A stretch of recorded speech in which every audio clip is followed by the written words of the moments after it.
Hello, and welcome to the first ReConnect Program Introduction and Overview webinar for Round 2 of the ReConnect program. My name is Rebecca Fairchild-Lewis, and I'm a member of the USDA RUS ReConnect support team. I will be your presenter for this webinar. Today I am joined by Laurel Leverrier, Deputy Assistant Administrator, and Ken Kuchno, ReConnect Program Director, who will be answering questions at the end of the presentation. And with that, I will hand it over to Laurel for a few words. Thank you, Rebecca. Good afternoon, everybody. This is Laurel Leverrier with the Rural Utility Service. So excited to talk with you all this afternoon about this program. The ReConnect program is a wonderful opportunity for us to address a major need across the country. We know over 20 million Americans still lack access to advanced high-speed broadband service, which limits their ability to access educational materials online. They can't enjoy opportunities for telehealth or distance learning. We know how critical it is for everyone in this country to have access, and we are so appreciative of this opportunity given to us by Congress to administer and oversee this program. We are here to talk about our second round of funding. We are really excited about the results from our first round, where we received over $1.4 billion in applications. So we certainly know there is a great need out there, and we are here to help inform you all about this program, as well as to guide you through that application process. So we've got a lot of information for you for this afternoon, and I do want to note that, we are going to continue to put a lot of information online, so don't worry, this isn't your only time or opportunity to hear about these things, but this is a great introduction for us to tell you about this wonderful program, as well as some changes that we've made for our second round. So with that said, I'm going to turn it back over to Rebecca to actually walk us through the presentation today. Great, thank you, Laurel. Before I get started, I want to go over just a few logistics for the presentation. As I mentioned when I opened, we will be taking questions at the end, but you can feel free to submit your questions through the Q&A box throughout the presentation, and we will address as many questions as we have time for at the end. Additionally, the materials from this webinar will be posted to the ReConnect website in the coming days. For this presentation, I will walk you through the program requirements outlined in the 2019 Funding Opportunity Announcement, or FOA, that was published last week on December 12th. We'll start with some program updates related to the first round, and then I'm going to go over the program's background and timeline, and then we'll hit the eligibility and application requirements. Finally, we'll wrap up the presentation with a summary of all of the changes from round 1, along with next steps, including upcoming outreach activities and available resources. Please keep in mind, and as we go through the presentation, the information provided will be high level. This webinar is designed to foster understanding of the basic requirements of the ReConnect program based on the 2019 FOA. Towards the end of the presentation, we'll go over guidance so you can find additional resources, and I would like to stress, just make sure that you read through the 2019 FOA as well to make sure you're hitting all of those changes. Before we take a closer look at the program, I want to begin with some outcomes from the first round of funding. As Laurel mentioned, we received 146 applications requesting over $1.4 billion. This is across 41 U.S. states. The breakdown for that, we received 78 applications for the 100% grant opportunity, requesting $522 million. These represented 34 states and over 150,000 households. For the combination product, that was 50% grant, 50% loan, we received 53 applications, requesting over $637 million. $342 million were for grants, $295 million were for loans. And just a note here, some applicants did decide to substitute in other funds rather than the loan, and that's why there's the difference in those amounts. And those applications represented 32 states and over 148,000 households. The last products that we had applications for in this last round were the 100% loans. We received 15 applications requesting $258 million, and those were across 22 states and over 155,000 homes and businesses. All right, the next I'm going to go into the program overview. As many of you know, the ReConnect program is a broadband pilot program that offers several loans and grants and combinations thereof to facilitate broadband deployment in rural areas. ReConnect loans and grants provide funds for the costs of construction, improvement, or acquisition of facilities and equipment needed to provide broadband service in eligible rural areas.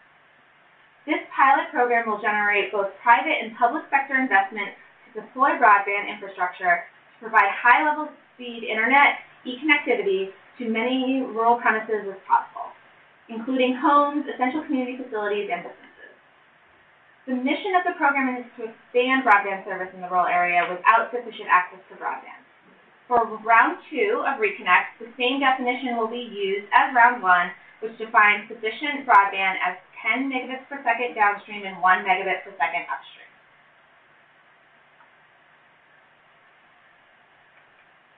In the 2018 Consolidated Appropriations Act, Congress provided $600 million to the broadband pilot program that we are now calling the ReConnect program. The program focuses on areas that completely lack or have insufficient broadband service. Once again, I know I just mentioned it, but I'd like to emphasize it. For the purposes of this program, sufficient access is defined as 10 megabits per second downstream and 1 megabit per second upstream. If an area has less than 10-1 service, then that area meets this eligibility requirement. The program also includes incentives, which are built into the application process, that encourage applicants to focus on farms, businesses, educational facilities, healthcare facilities, and essential community facilities in solution planning. The minimum requirement is to provide 25.3 megabits per second service throughout the proposed service areas in rural America. In fiscal year 2019, an additional $550 million was added to the program by Congress. Throughout this webinar, we will take a look at the program requirements based on the 2019 FOA, and as we do, I will highlight some important changes that will be implemented for this second round of funding.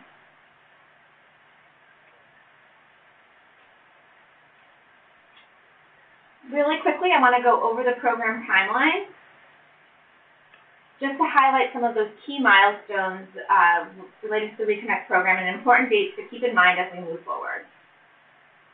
On March 23, 2018, Congress passed the Consolidated Appropriations Act, which I just talked about, and then on December 14, 2018, RUS announced the first round of funding under the ReConnect program, and the corresponding 2018 FOA was released. The application windows for the first round of funding were open between April 23, 2019 and July 12, 2019. USDA conducted its application review process from July through October, and then last week, December 12, 2019, the agency officially announced the second round of funding under the ReConnect program, and the corresponding funding FOA was released. Looking forward to the second round of funding, the application window for all 3 categories will be open from January 31st, 2020 through March 16th, 2020. Note, this is a change from the first FOA, which designated 3 separate closing dates for the 3 separate funding categories. All applications will once again be accepted through the RUS online application system. However, instead of closing at midnight, the application deadline will be at 6 p.m. Eastern on March 16th.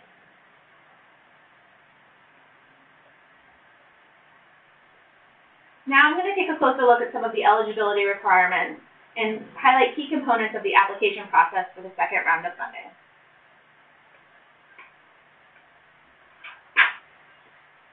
Who can apply? USDA wanted to keep eligibility open to a wide range of entities in the program and is encouraging applicants to partner with other entities to deliver broadband service when applying. Eligible entities include states, local governments, or any agency, subdivision, instrumentality, or political subdivision thereof, a territory or possession of the United States, an Indian tribe, as defined in Section 4 of the Indian Self-Determination and Education Assistance Act, nonprofit entities, for-profit corporations, limited liability companies, and cooperative or mutual organizations. As with the first round of funding, individuals and legal partnerships are not eligible to apply. In addition, co-applicants are not eligible. If two entities would like to partner with each other in delivering broadband to areas without sufficient access, then one entity must take the lead in submitting the application. In these cases, intercompany agreements can be used to account for revenues and expenses on the applicant's financial projections. Additionally, the entity applying must own all assets funded through the program.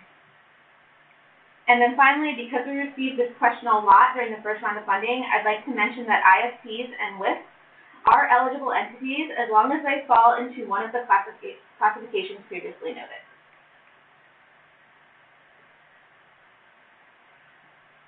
Once again, for the round 2, there will be 3 products offered: 100% loans, 50-50 loan grant combinations, and 100% grant. The general terms outlined here remain the same from the first round of funding. For the 100% loan product, up to $200 million is available for funding, and the maximum award amount for projects will be $50 million. The interest rate for these loans will be fixed at 2%. For the 50-50 combo product, up to $200 million is available funding, $100 million for grants, and $100 million for loans. The maximum award amount for projects will be $50 million, and the loan and grant amounts must always be equal. The interest rate for the loan component will be based on the Treasury rate at the time funds are advanced. And finally, for the 100% grant product, up to $200 million will be available. The maximum award amount for this product will be $25 million, and applicants will be required to provide a 25% match, and that match can only be in cash. Across all products, applicants must propose to build a network that is capable of providing service to every premise located in the proposed funded service area at the time the application is submitted at a speed of 25 megabits per second downstream and 3 megabits per second upstream. However, the combination and 100% grant products will be incentivized via additional scoring criteria to provide higher speeds, which will be discussed later in this presentation. By the end of the 5-year forecast period, applicants must meet at least 2 of the following: a minimum tier of 1.2, a minimum debt service coverage ratio, or DSCR, of 1.2, and a minimum current ratio of 1.2. Applicants must also demonstrate positive cash flow from operations at the end of the forecast period. Finally, the application review process, as seen here, remains the same across products. The 100% loan product will be reviewed on a rolling, non-competitive basis, while the combination and the 100% grant product are subject to competitive scoring. We'll touch more on that a little bit later.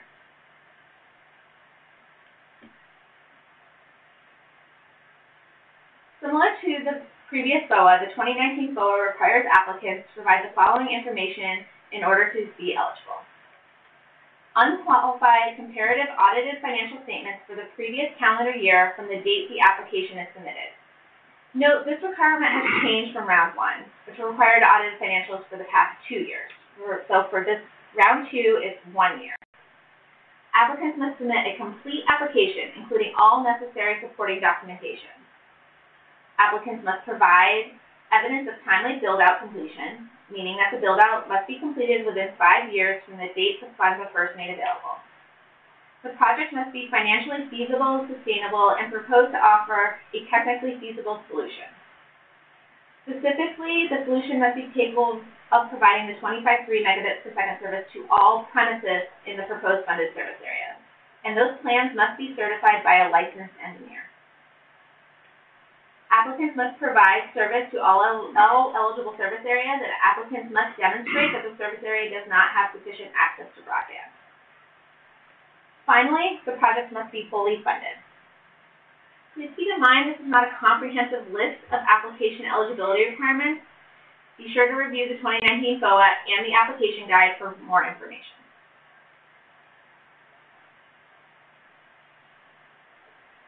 Now we'll take a few moments to discuss a key component of the ReConnect application, the Proposed Funded Service Area, or PFSA.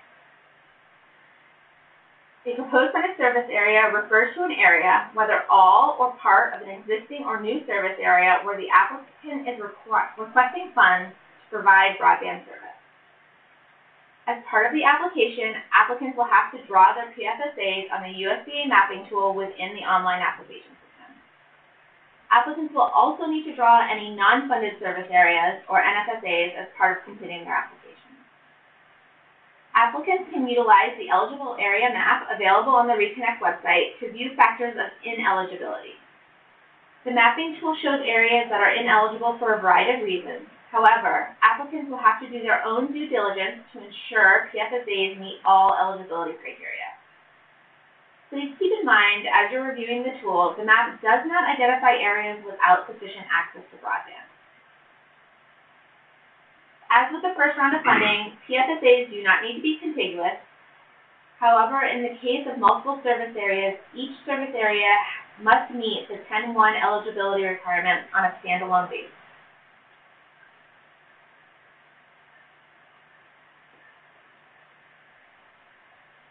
Some key considerations when you're looking at your PFSAs. Across all three products, 90% of the PFSA must not have sufficient access to broadband in order to be eligible. This requirement has changed from the first round of funding, which required, for the grant product only, that 100% of the PFSA lacks sufficient access to broadband service. Please keep in mind that this eligibility requirement specifically refers to households. If there are any businesses or community buildings, such as hospitals and schools, that are already receiving 10-1 or higher service in the applicant's PFSA, those buildings will not count against an applicant's eligibility. So for eligibility, it is households. For service build-out requirements, is all premises. When drawing the service area on the map, applicants will have to draw or upload a shapefile for the proposed funded service area and overlay it with another shape that identifies where there's not sufficient access to broadband. As mentioned, multiple service areas will be treated as separate standalone service areas for the purpose of determining how much of the proposed funded service area does not have sufficient access to broadband. This means that for each individual PFSA polygon must meet the 90% eligibility requirement and be marked accordingly. An important note is that the service area in a competitive application does not meet the eligibility requirements, the entire application will be disqualified. In other words, not just the service area is thrown out, the entire application is thrown out.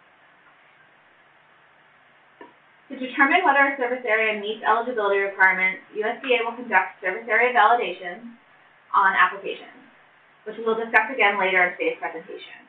The SAV guide is posted on the website under Forms and Resources.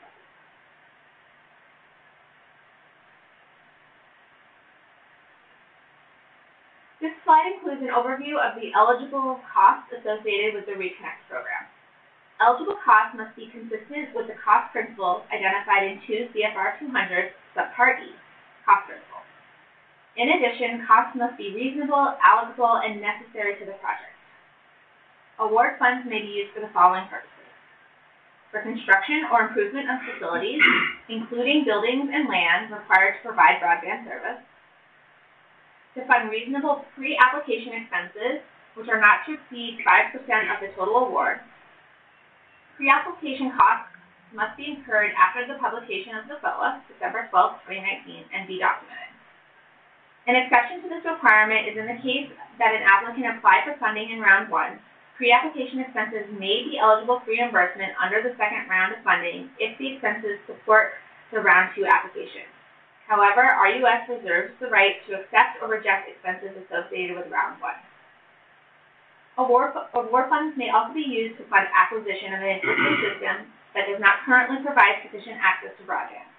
However, this cost is only eligible under the 100% loan category, and the cost of the acquisition is limited to 40% of the total loan amount.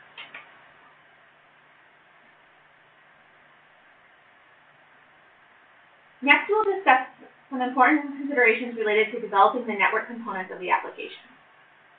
Applicants will need to submit the following: a network design, which includes a description of the proposed technology used to deliver the broadband service, a network diagram, a build-out timeline and milestones for implementation of the project, and finally, a capital investment workbook and capital investment schedule showing that the system can be built within 5 years. Similar to the first round of funding, these requirements must be certified by a professional engineer, or PE, who is certified in at least one of the states where there's project construction.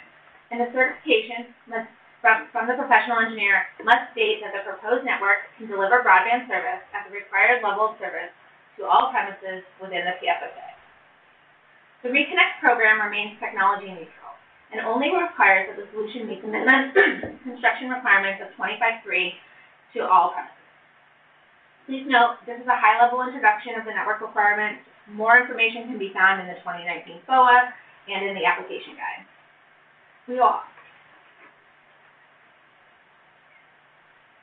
All right. The next slide talks about the financial considerations related to the financial components of the application. Applicants will need to submit detailed financial information related to the proposed project. This information includes the following: a financial pro forma to include 4 years of historical data, the current bridge year, and 5 years of projections. This document should validate the sustainability of the project by including 1, subscriber estimates related to all preferred service offerings, 2, annual financial projections with balance sheets and income statements and cash flow statements, and 3, supporting assumptions for the 5-year forecast period and depreciation schedule for existing facilities, those facilities funded with federal assistance, matching funds, and other funds. Additionally, applicants will need to provide unqualified comparative audited financial statements for the previous year from the date that the application has been submitted. Note, this is an important change from the previous FOA, as I talked about earlier, which required statements from the previous 2 calendar years. Also, added to this requirement is explicit approval for a subsidiary to use the consolidated financial statements of a parent organization as long as the parent fully guarantees the loan, or in the case of the grant, guarantees construction will be completed. There are numerous forms and documentation the applicant will need to provide. More information can be found in the FOA and in the application guide. The application guide will be made available concurrent with the opening of the application system on January 31st.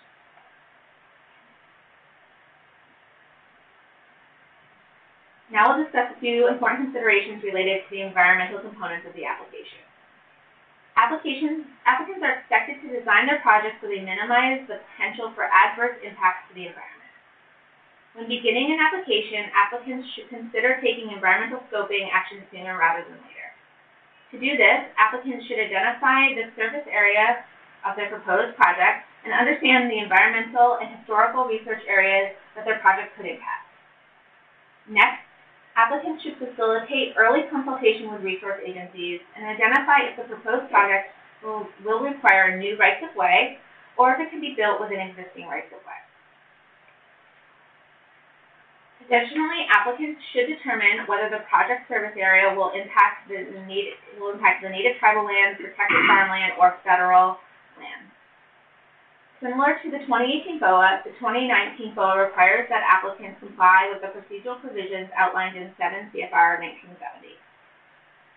To facilitate compliance, the applicant must provide completed environmental questionnaires, or EQs, as prompted by the application system, which consists of project descriptions for environmental review purposes. All project activities, specific project locations, and supporting documentation must be provided to further the agency's analysis of potential impacts to the environment. Additionally, the applicant must supply required environmental authorizations and permits, including those required by the National Environmental Policy Act of 1959, or NEPA, the National Historic Preservation Act of 1956, or NHPA, and the Endangered Species Act of 1973, or ESA, as applicable. Project maps or site plans are required to identify cable routes, building locations, tower locations, equipment locations, and all structures and facilities that are part of the project. The agency will use this data provided in the intake system to complete the environmental review of the project and reserves the right to request additional information post-application in order to assist with efficient and timely review of the environmental requirements. As with the 2018 FOA, applicants will be required to complete construction maps, which are comprised of sites and routes and corresponding descriptions and any required EQs. As mentioned earlier, in this presentation, the combination and 100% grant product will be reviewed competitively, and applications will be scored based on a variety of criteria. On this slide, we'll give you an idea of the different types of elements that contribute to the scores, as well as how you can achieve those points. Up to 25 points will be awarded for the virality of the proposed service area, as measured by the population of the PFSA per square mile. If multiple service areas are proposed, the density calculation will be made on the combined areas as if they were a single area and not the average density. Expanded for the 2019 FOA, applicants are also able to gain point virality if the PFSA is located at least 100 miles from a city or town that has a population greater than 50,000 inhabitants. USDA is providing a map layer on the eligible area map on the ReConnect website that shows areas that would be eligible for virality points under this criteria. This score will be calculated automatically by the Institute. Note here, applicants can only receive the score points for this criteria once, and they will not be given extra points for satisfying both criteria. Applicants can receive 1 point for every 10 farms served, up to a maximum of 20 points. For the second round of funding, farms will be counted using the 2017 Census of Agriculture data presented in the GIS layer of the RUS mapping tool. This score will be calculated automatically by the intake system. Applicants will no longer be required to submit pre-subscription forms to gain points for farms, as was the case in round 1. 20 points will be awarded for projects that are proposing to build a network that is capable of providing at least 100 megabits per second symmetrical service to all premises. Note that the certification from the professional engineer must certify that the proposed system can deliver these speeds to every premise in the PFSA. Applicants can receive 1 point for each business that pre-subscribes to broadband service, up to a maximum of 15 points. Applicants must have the owner of the business sign the pre-subscription form provided in the application system and submit them as part of their application. Applicants will receive 1 point for every healthcare facility within their PFSA for a maximum of 15 points. Similarly, applicants will receive 1 point for each educational facility for a maximum of 15 points. And applicants will receive 1 point for each essential community facility, previously called critical community facilities, for up to a maximum of 15 points. Healthcare, educational, and essential community facilities will be identified using the GIS layer located in the RUS mapping tool on the ReConnect website, along with the corresponding data sets and definitions. Those scores will be calculated automatically by the intake system. A note here, additional guidance has been added to the 2019 FOA to address facilities in tribal areas that are not identified on the GIS layer. In such cases, the tribal leader of the area can submit documentation supporting the number of healthcare, education, or essential community facilities. This documentation must certify that the facilities exist and are being used. A new scoring criteria added in the 2019 FOA aims to recognize opportunity zones. For applications that are proposing to provide service in at least part of an area identified as an opportunity zone, 5 points will be awarded. Opportunity zones will be analyzed using the GIS layer located in the mapping tool. And finally, there are 20 points available for state broadband activities. For projects that are in the state or tribal area that has a broadband plan that has been updated within 5 years of the date of publication of the SOA, 10 points will be awarded. An additional 5 points will be awarded for projects located in states or tribal areas that do not restrict utilities from delivering broadband service. And 5 points are awarded for projects located in states or tribal areas that expedite the right-of-way and environmental requirements. Applicants will be required to submit evidence from the appropriate state or tribal officials demonstrating these stipulations. And if a service is proposed in multiple states or tribal areas, then evidence must be submitted from each state or tribal area to receive the appropriate points. Before we move into the final section of today's webinar, I'd like to take a moment to review a summary of the key changes between the 2018 and the 2019 funding opportunity announcement. The application window for all 3 funding categories will be open from January 31st, 2020 through March 16th, 2020, instead of 3 different application deadlines. Definitions have been added for healthcare and educational facilities, and the name of critical community facilities has been changed to essential community facilities. For 100% grants, the 90% of households in the PFSAs that cannot have sufficient access to broadband, as opposed to 100% under round 1. The requirement for the 2 years of unqualified comparative audited financial statements has been changed to unqualified comparative audited financial statements from the previous year from the date the application has been submitted. Applicants are encouraged to work with the governor's office for states where they are proposing to provide broadband service and submit information detailing where state funding has been provided in order to ensure an area is not already receiving funding. However, this is no longer a requirement as it was in round 1. Continuing, pre-application expenses that were incurred for round 1 but benefit an application for round 2 may be funded up to 5% of the total award in round 2.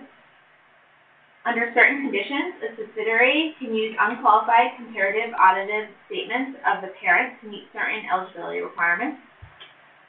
The scoring criteria for farms has been changed. Applicants will receive 1 point for every 10 farms served for a maximum of 20 points. Farms will be counted using the 2017 Census of Agricultural data. Tribal leaders can submit documentation supporting scoring points for the number of healthcare, educational, and essential community facilities. And with regards to the public notice response process, public notice of a submitted application will remain posted for 45 calendar days, a 15-day increase in the 30-day public notice response period during the first round. Please keep in mind this is not a comprehensive list of changes. Please be sure to review the 2019 BOA for more information.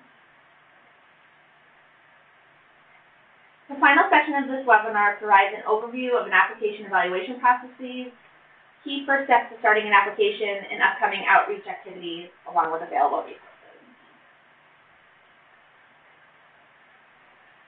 As mentioned previously, products will be reviewed and awarded as follows. 100% loans will be evaluated on a rolling basis, meaning eligible applications will be reviewed on a first-come, first-served basis.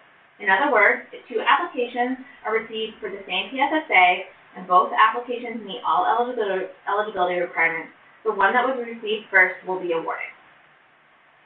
Combination loan grants as well as 100% grants will be evaluated and scored in a competitive process, meaning submitted applications will be scored against other applications for that product. Note the 100% grant applications are only competitive against other 100% grant applications, and the 50-50 combos are only competitive against other 50-50 combos. All applications will be evaluated using the criteria set forth in the current BOA, and eligibility of proposed funded service areas will be verified by the agency through a service area validation. Service area validations on applications will check for 10-1 service in the PFSA, validate other information submitted in the application, and consider any public notice responses, which will be posted online for 45 days. As mentioned earlier in the presentation, the FAV guide is posted on the website under Forms and Resources. RUS reserves the right to ask applicants for clarifying information and additional verification of information in their application. Finally, for those applications that have been selected for funding, RUS will send out award documents. Key first steps for applying. This slide highlights a few important items that applicants will need in order to start an application in the ReConnect application portal. As a reminder, the application system will be available starting January 31st. In order to start your application, you will require the following items: a taxpayer identification number, or TIN, USDA Level 2 e-authentication, or EOF, a DUNS number, a current accurate entry in SAM.gov, and a CAGE code, which is obtainable from SAM.gov. Applicants will also need their organizational legal name, address, and contact information. Please keep in mind it can take up to 3 weeks to register in SAM and get a DUNS number, so it is important to keep those initial steps in mind and get started with the process as soon as possible. Additionally, in order to begin completing their applications, applicants will need to complete the ARR process. Note, previous applicants will be able to use their existing ARRs.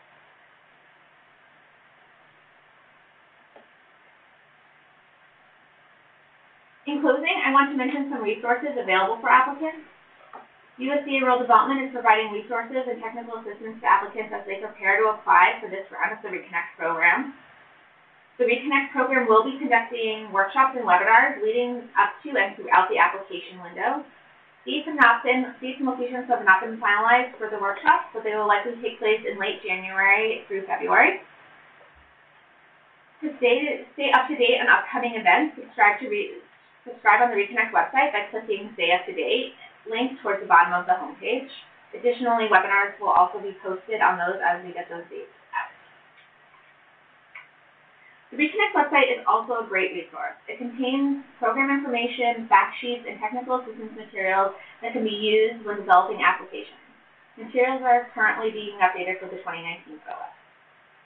Additionally, USDA is maintaining a help desk to respond to questions submitted via the ReConnect website. If you have any questions after today's webinar, please be sure to use the Contact Us resource on the ReConnect website to get your questions answered.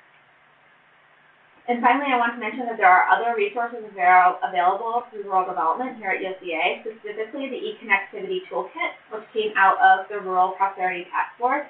You can find that full toolkit on USDA's broadband homepage under resources.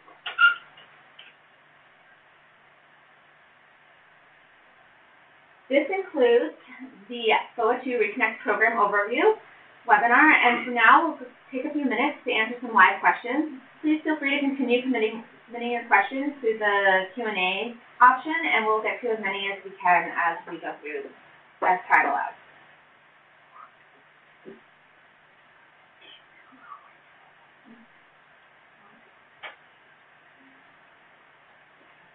All right, and once again, I have Ken Kuchno here to help answer questions. If we're applying for multiple non-contiguous areas within a county, can we use the square miles of the entire county to calculate the population density? Or are we restricted to using just the square miles of the PFSAs?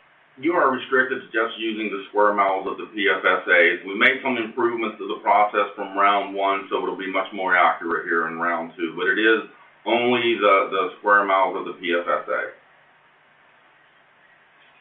Okay.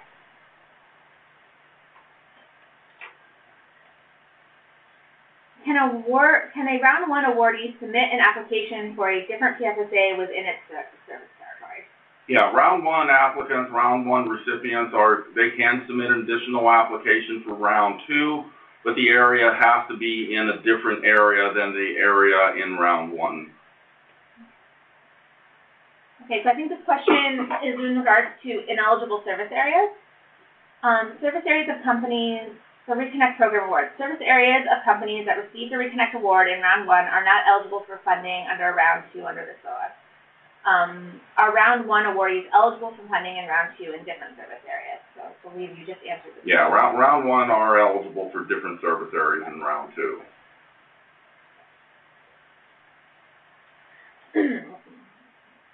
We applied for, when will applicants from the first round be notified of the status of their application? Some applicants have been notified so far today. We are in the process of wrapping up round 1, and within the next couple of weeks, all applicants will be notified that they either received an award or that their award didn't make it through the funding process.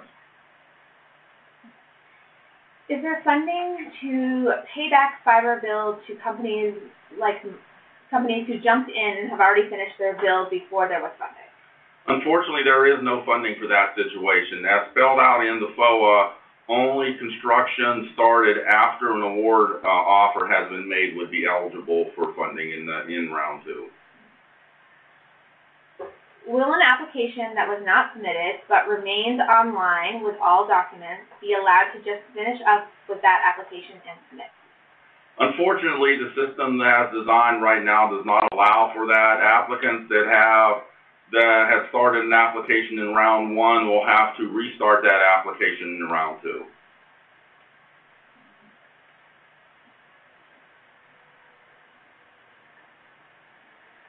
The FOA states that matching funds must be deposited into the RUS Construction Fund at the closing of the award.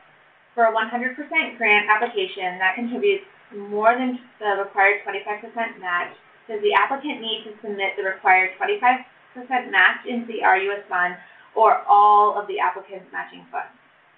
For example, assuming a $100 million project, 25 million RUS grant, the applicant needs to submit 25% of the 25 million or 75 million in cash. 75 million in cash.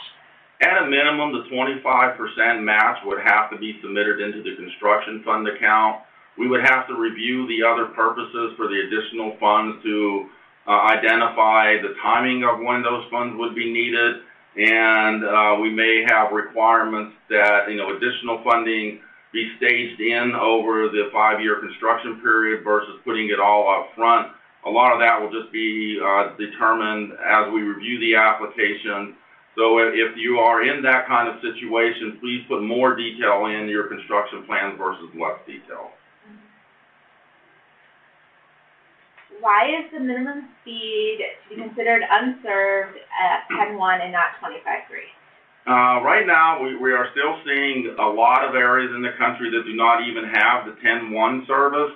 So to try to get it to the most needy areas, we left it at 10.1.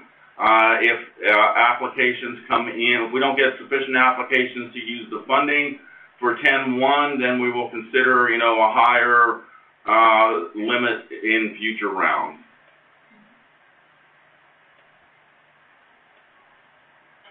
If at the time of the application, many areas on the application are shown not to be served by 10.1, and another entity purposely builds to one area to disqualify the entire application, can that one area be carved out? If you are submitting a 100% loan application, the one area can be carved out and we will work with you. If you are submitting a 50-50 or 100% grant, we don't have the ability to change those areas, so if that situation happens, it's unfortunate, but that could cause an application to become ineligible. Can a state or local government supply resources for this? It says 15%, but it should be 25% cash match requirements for the ReConnect Fund. A state or county can provide the matching funds as long as it's not other federal funds that they are receiving through something else. If there's other federal funds involved that they want to commit to this project, then they would have to provide the statutory language for whatever program they're getting those funds from that says that those funds can be used to support another federal program. All right, I see a couple more questions around whether a round one awardee can apply for different service areas. Once again, Ken's already answered that round one awardees can apply for different PSSAs.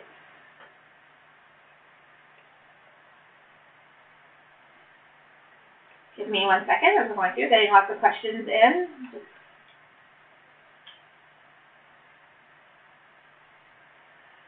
Are geographical areas that received FCC CAF 2 awards eligible for ReConnect to broadband or other USDA programs? And then can an ISP apply or only the CAF 2 awardee? The CAF 2 903 auction areas, and we need to note the difference because there is a difference between CAF 2 and CAF 2 903 areas. The CAF 2 903 areas, like in round one, are only eligible to the entities that receive the CAF 2 funding. They are not eligible to other entities.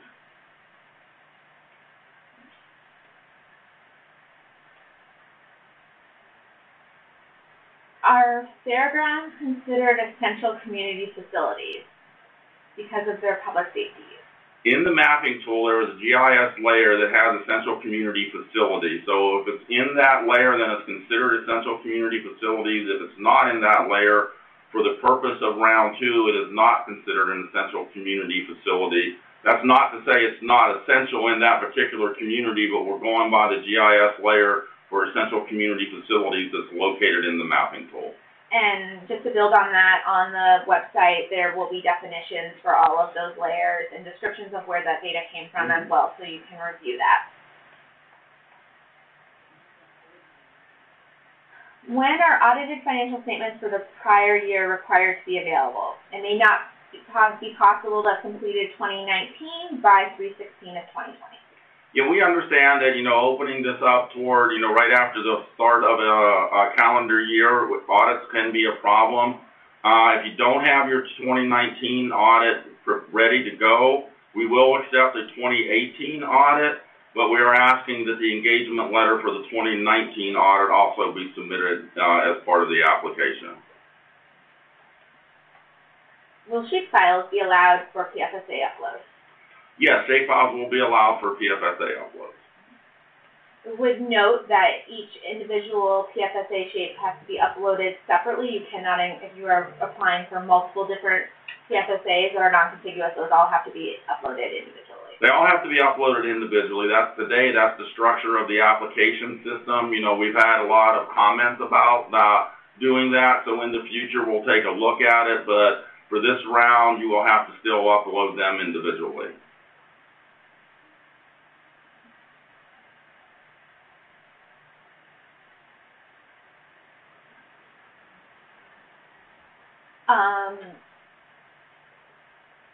The program specifies households with regards to eligibility. What about farm fields?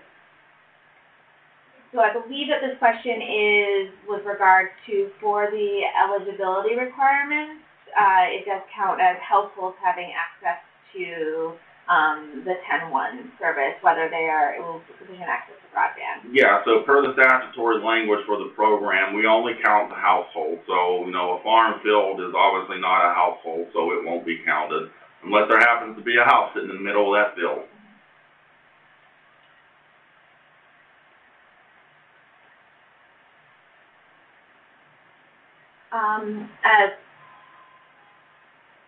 We have a question on when will the shapefiles for round 2 be released. I'm going to take an assumption, and please resubmit your question if this isn't correct. So you're asking about the shapefiles for the eligibility and scoring criteria layers. No, I think, and again, whoever submitted that question, please submit if we don't get it right. I think you're asking when will the shapefile from all the submitted applications be available. Once the application window closes, then we will package up all of those shapefiles like we did in round 1, and we'll put them on a layer that's submitted. And eventually those will go from submitted to approved, or they'll be taken off because they didn't make it at the end of the day.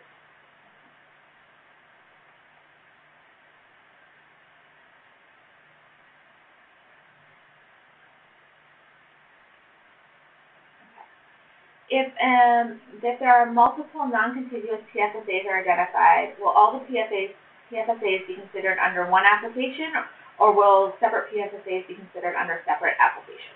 They will all be considered under a single application. Applicants can only submit a single application in round 2. I'm going to request to go over the state or tribal broadband activity information again.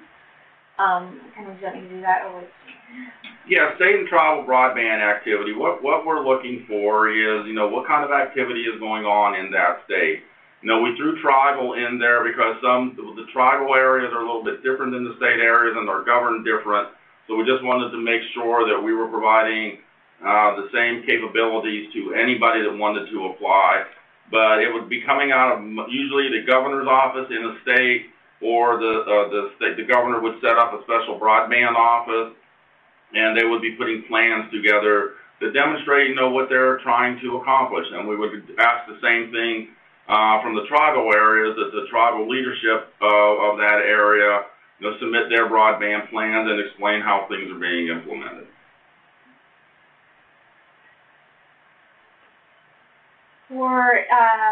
For each business or educational or social community facility, do they have to not have 10-1 service? They can have 10-1 service. They are not counted in eligibility of households. So, that's a different scoring criteria to try to take a snapshot of the area proposed being served.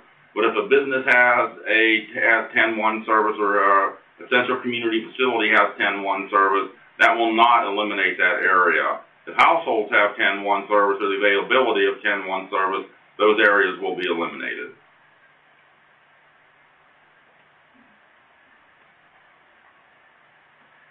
What data is the rurality calculation based on?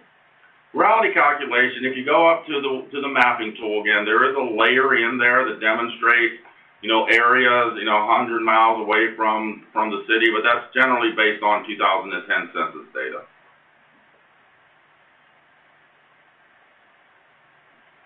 If an LLC partners with a county, whose audited financial statements must be submitted? That really depends on who's submitting the application. If the LLC is taking control of the application, then it's the LLC's financials that need to be submitted. If it's the county submitting the application, then it's the county financials that would need to be submitted. If you're looking at, it just depends on what your definition of partnership is. Legal partnerships cannot submit applications. They are not eligible. But it just depends on who's taking fiscal control of the application, understanding that that person, if it's a loan of any kind, will have the security arrangements, and it could possibly reach out to the county depending on how the application is structured.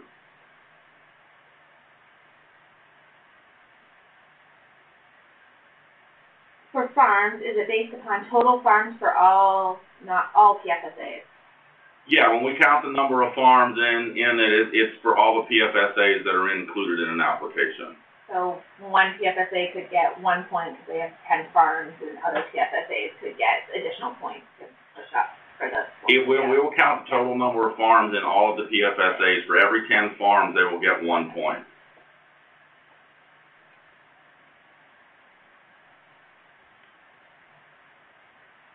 We have a question about the. I fix that question. Does sufficient access mean availability, or must it be installed? Sufficient access means the availability of 10-1 service in a given area. Do we need to get new subscription forms if we signed up if we applied as under round 1 and they were signed in 2019? We would ask that you get new ones. Again, we're only asking for them for businesses since we put in a different way to calculate the farms. But we would ask you to get new ones as businesses come and go. Will there be an application guide published for round 2? Yeah, the application guide will be published at the same time we open up the application system, so you can start submitting applications. So January 31st, the application guide will be available online. I'm seeing a number of questions about the availability of the slide deck, so just wanted to remind everybody that this information will be posted on the ReConnect website in the coming days.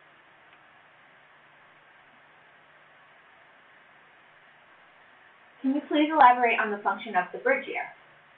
The bridge year is really there to be a segue between historical information and the projected time frame for the projected construction period. It's really there to allow to account for what's currently going on in an operation. And currently going on, it's not exactly historical, it's not exactly projected. So that bridge year there is just a segue between historical and projected financial data. What are the ownership requirements, duration for any assets funded through a ReConnect grant or loan? The assets must be owned by the applicant through the economic life of the proposed system. Can you confirm that cellular service is not considered when determining if an area has access to 10-1? Cellular service and satellite service are not considered when we're looking at eligibility. I have a question around the pre-subscription forms for farms, so I will go ahead and confirm that for this time, for round 2, you do not need to do pre-subscription forms for farms, but you do need to do them for businesses. The application system will automatically calculate the points for farms this time around.